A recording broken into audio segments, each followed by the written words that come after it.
Welcome back to our channel. I hope எல்லாம் ஹெல்த்தியாக சந்தோஷமாக இருப்பீங்கன்னு நினைக்கிறேன். இன்றைக்கி ரொம்ப ஹெல்தி அண்ட் டேஸ்டியான ஒரு வீடியோ தான். 5 நிமிஷத்தில் எப்படி செய்கிறதுன்னு பார்க்கலாமா?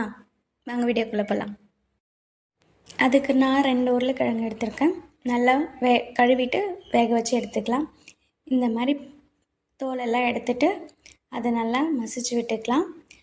தோல் எடுத்துகிட்டு நீங்கள் சீவிக்கிறதுனாலும் சீவிக்கலாம், இல்லைன்னா கையால் மேஷ் பண்ணிக்கலாம், இல்லைன்னா பொட்டேட்டோ மேஷர் வச்சு மேஷ் பண்ணிக்கலாம். இந்த மாதிரி தோலெல்லாம் உரித்து எடுத்துக்கங்க. அண்ட் ஒரு சில குழந்தைங்களாம் பார்த்திங்கன்னா வெஜிடபிள்ஸ் அதிகமாக சாப்பிட மாட்டாங்க. அதுக்கு இந்த மாதிரி இதுவெல்லாம் செஞ்சு கொடுத்தீங்கன்னா விரும்பி சாப்பிடுவாங்க. ஸோ இந்த மாதிரி நல்லா மேஷ் பண்ணிக்கோங்க. அதுக்கப்புறமா ஒரு ஆனியன் கட் பண்ணி வச்சுருக்கேன், அதையும் ஆட் பண்ணிக்கோங்க. நல்லா பொடிசாக கட் பண்ணிக்கோங்க. அதுக்கப்புறமா கட் பண்ணதுக்கப்புறமா கொஞ்சம் க்ரஷ் பண்ணி விட்டிங்கன்னா இன்னுமே பொடிசாக தெரியும். அதுக்கப்புறமா நான் ஒரு பெரிய கேரட் துருவி வச்சுருக்கேன், அதையுமே ஆட் பண்ணிக்கிறேன். அவங்களுக்கு எந்த வெஜிடபிள்ஸ் தேவைப்படுதோ அதை ஆட் பண்ணிக்கலாம். கேப்சிகம் கூட ஆட் பண்ணிக்கலாம். அண்ட் ரெண்டு ஸ்பூன் கார்ன்ஃப்ளவர் கோபுரம் அளவுக்கு கூம்பாக எடுத்துக்கிறேன். அதுக்கப்புறமா 1/2 ஸ்பூன் உப்பு, உங்களுக்கு தேவையான அளவுக்கு உப்பு சேர்த்துக்குங்க. இதில் நம்ம ஸ்பைசஸ் வேணும்னா ஆட் பண்ணிக்கலாம். நான் எல்லா வீடியோஸ்லையுமே சொல்லுவேன் ஸ்பைசஸ் வேணும்னா ஆட் பண்ணிக்கலான்ட்டு. ஏன்னா ஒரு சிலருக்கு ஸ்பைசஸ் ஒத்துக்காது, ஒரு சிலருக்கு ஒத்துக்கும். ஸோ அதனால் நமக்கு தேவைப்பட்டால் நம்ம ஆட் பண்ணிக்கலான்ற மாதிரி தான் நான் சொல்லியிருப்பேன். அண்ட் கொஞ்சமாக காரத்துக்கு சில்லி பவுடர் 1/2 ஸ்பூன் எடுத்துருக்கேன். உங்களுக்கு ஸ்பைசஸ் வேணும்னு நினச்சிங்கன்னா கரம் மசாலா 1/2 ஸ்பூன் சேர்த்துக்கோங்க, கரெக்டாக இருக்கும். அண்ட் இது நல்லா மிக்ஸ் ஆகிற அளவுக்கு நல்லா மிக்ஸ் பண்ணி விடுங்க. ஆனியன், கேரட், மசாலாஸ் எல்லாம் மிக்ஸ் ஆகணும். ஸோ அந்தளவுக்கு நல்லா மிக்ஸ் பண்ணி விட்டுக்கோங்க. நல்லா மிக்ஸ் பண்ணிவிட்டு இந்த மாதிரி பால் அளவுக்கு உருட்டி வச்சுக்கலாம். அப்போ தான் சீக்கிரமாக காஞ்சி போகாமல் இருக்கும். இது மிக்ஸ் பண்ணுறப்ப நம்ம தண்ணி எதுவுமே சேர்க்க தேவையில்ல, பொட்டேட்டோவில் இருக்கிற அந்த ஈரப்பதமே போதும். இந்த அளவுக்கு நல்லா உருட்டி எடுத்தாச்சு. இதுக்கப்புறமா ப்ரெட் கிராம்ஸ் ரெடி பண்ணிக்கலாம். நான் ப்ரெட் கிராம்ஸ் எப்பயுமே வீட்டில் தான் ரெடி பண்ணுவேன். நான் கடையிலலாம் வாங்க மாட்டேன். எப்படி நல்லா உதிரியாக இருக்குது பார்த்தீங்களா? இந்த மாதிரி தான் ரெடி பண்ணி வச்சுப்பேன். நான் அப்பப்போ இன்ஸ்டண்ட்டாக தான் ரெடி பண்ணுவேன்.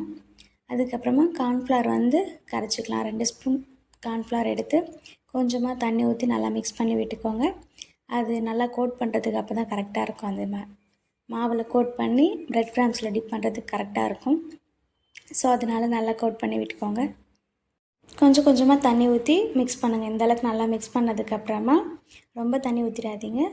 அதில் ஸ்பூனில் தெரியுது பார்த்தீங்களா அந்த மாவு, அதாவது இதில் டிப் பண்ணால் டிப் ஆகணும் அந்த மாதிரி.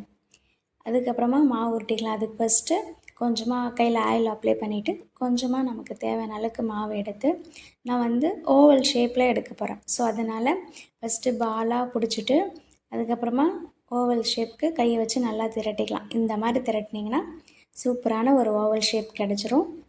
இந்த மாதிரி பிடிச்சிக்கோங்க. இது நம்ம ஊரில் என்ன சொல்லுவாங்கன்னா பிடி கொழுக்கட்டை மாதிரி பிடிக்கிறது அப்படின்னு சொல்லுவாங்க. ஸோ அந்த மாதிரி கூட பிடிச்சிக்கோங்க, கரெக்டாக இருக்கும். ஓவல் ஷேப்புக்கு நல்லா இப்படி உருட்டி எடுத்துக்கிட்டிங்கன்னா கரெக்டாக சூப்பராக இருக்கும். நல்லா இந்த மாதிரி எல்லா மாவுமே உருட்டி எடுத்துக்கோங்க. இந்த மாதிரி எல்லா மாவுமே உருட்டி எடுத்தாச்சு. அதுக்கப்புறமா பார்த்தீங்கன்னா ஆயில் ஹீட் பண்ணிடலாம். அதுக்கு ஃபஸ்ட்டு ஒரு பேன் வச்சுட்டு அதில் ஸ்டவ் பற்ற வச்சதுக்கப்புறமா ஆயில் அப்ளை பண்ணிக்கலாம். நான் டீப் ஃப்ரை பண்ண போகிறதில்ல, ஷாலோ ஃப்ரை தான். ஸோ அதனால் கொஞ்சமாக ஆயில் அப்ளை பண்ணிக்கிறேன். அந்த திரட்டி வச்சுருக்க மாவை ஃபஸ்ட்டு கார்ன்ஃப்ளவரில் டிப் பண்ணிவிட்டு அதுக்கப்புறமா ப்ரெட் கிராம்ஸில் பண்ணிக்கலாம்.